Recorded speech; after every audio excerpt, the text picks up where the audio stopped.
UEFA Nations League ചാമ്പ്യന്മാരെ ഇന്നറിയാം. കലാശപ്പൊരിയിൽ ക്രൊയേഷ്യയും സ്പെയിനും ഏറ്റുമുട്ടും. ഫെനോർഡ് സ്റ്റേഡിയത്തിൽ രാത്രി 12:15 മത്സരം. സ്പോർട്സ് ഡെസ്ക് തയ്യാറാക്കിയ റിപ്പോർട്ട് കാണാം. യൂറോ കപ്പ് 2012 കിരീട നേട്ടത്തിന് ശേഷം ഒരു ദശാബ്ദത്തിലേറെ നീണ്ട കിരീട വരൾച്ച അവസാനിപ്പിക്കണം സ്പെയിനിന്. ആദ്യ യുവേഫ നേഷൻസ് ലീഗ് കിരീടം ലക്ഷ്യമിട്ട് ക്രൊയേഷ്യയും. കലാശപ്പോരോളം ആവേശകരമായ സെമി കടമ്പ കടന്ന് സ്പെയിനും ക്രൊയേഷ്യയും നേർക്കുനേർ. റോട്ടർഡാമിൽ നെതർലൻഡ്സിനെ 2-4 ഗോളുകൾക്ക് പരാജയപ്പെടുത്തി ക്രൊയേഷ്യ അവരുടെ ആദ്യ നേഷൻസ് ലീഗ് ഫൈനലിന്. ഒരു ഗോളിന് മുന്നിൽ നിന്ന ശേഷമായിരുന്നു ഡച്ച് പടയുടെ തോൽവി. ലോകകപ്പ് സെമിയിൽ കാലിടറിയ ക്രൊയേഷ്യയുടെ പ്രതീക്ഷകൾ മിഡ്ഫീൽഡ് മാസ്ട്രോ ലൂക്ക മോൺട്രിച്ചിൽ തന്നെ. ലിവാക്കോവിച്ച്, പെരിയോ പസാലിച്ച്, പെരിസിച്ച്, പെറ്റ്കോവിച്ച്, ക്രൊമാരിച്ച്, കൊവാസിച്ച്, ബ്രോസോവിച്ച് എന്നിവർ ചേരുമ്പോൾ സ്ലാക്കോ ഡാലിച്ചിന്റെ സംഘത്തെ മറികടക്കുക എളുപ്പമല്ല.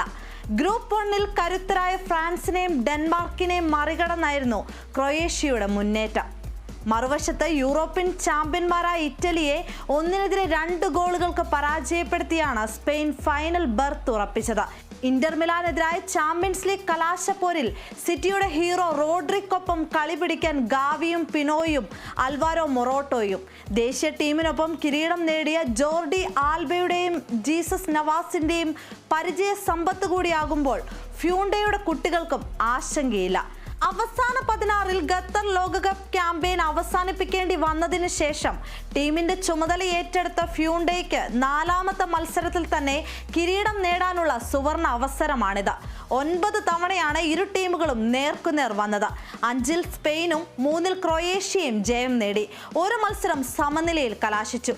2020 യൂറോയിൽ 16ാം റൗണ്ടിൽ ഇരുവരും അവസാനമായി നേർക്കുനേർ പോരിനിറങ്ങിയപ്പോൾ 5-3 സ്കോർ ലൈനിലായിരുന്നു സ്പെയിനിന്റെ ജയം. യുവതാരങ്ങൾ അണിനിരക്കുന്ന സ്പെയിനും അനുഭവ പരിചയം കൈമുതലായുള്ള ക്രൊയേഷ്യയും നേർക്കുനേർ വരുമ്പോൾ ഫെയർനോർഡിൽ ആവേശത്തിന് ഒട്ടും കുറവുണ്ടാവില്ലെന്ന് ഉറപ്പാണ്.